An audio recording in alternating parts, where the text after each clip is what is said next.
Oggi la scuola è una realtà completamente diversa da quella del passato. Gli insegnanti si trovano davanti bambini e ragazzi incapaci di rispettare le regole, ribelli e con situazioni familiari difficili.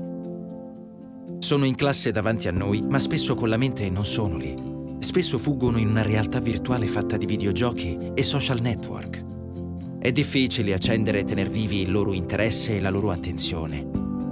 Si mostrano annoiati, prepotenti, distratti, ma anche confusi, vulnerabili e fragili come non mai.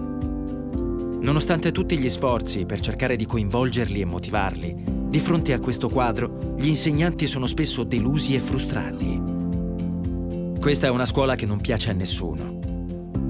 Gli studenti rinfacciano alla scuola di non lasciar loro il tempo per giocare e sognare perché si sentono soffocati da compiti che considerano inutili, perché le lezioni a scuola per loro sono troppo lunghe e noiose e gli insegnanti parlano sempre e non sanno ascoltare, non hanno fiducia in loro e li controllano continuamente.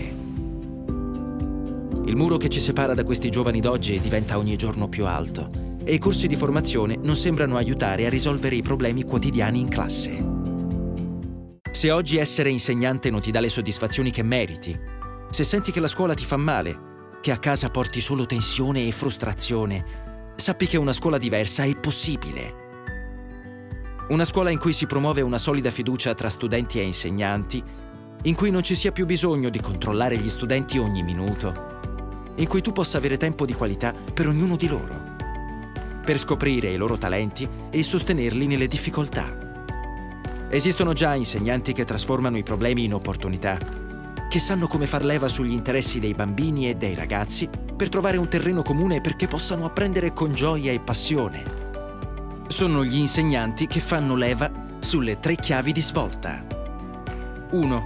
Lavorano sulle convinzioni, perché hanno un forte impatto sul successo o l'insuccesso scolastico degli studenti.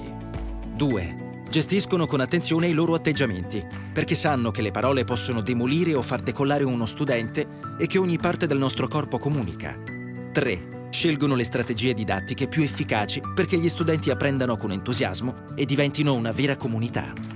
Non serve stravolgere la propria vita o attendere la prossima riforma, basta solo cambiare prospettiva.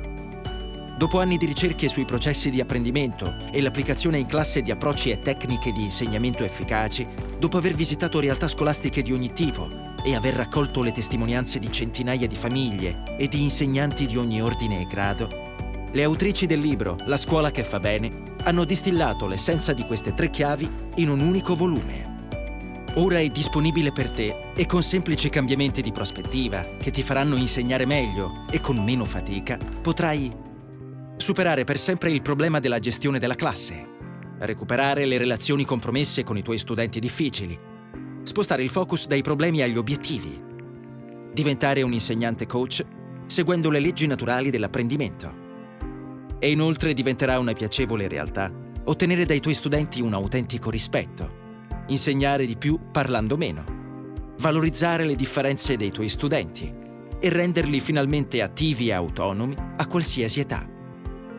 Sembra un sogno, ma è già realtà nelle classi degli insegnanti che seguono le semplici strategie pratiche e subito applicabili che trovi in questo libro. Una scuola che fa bene oggi è possibile ed è tutto nelle mani e nel cuore dell'insegnante.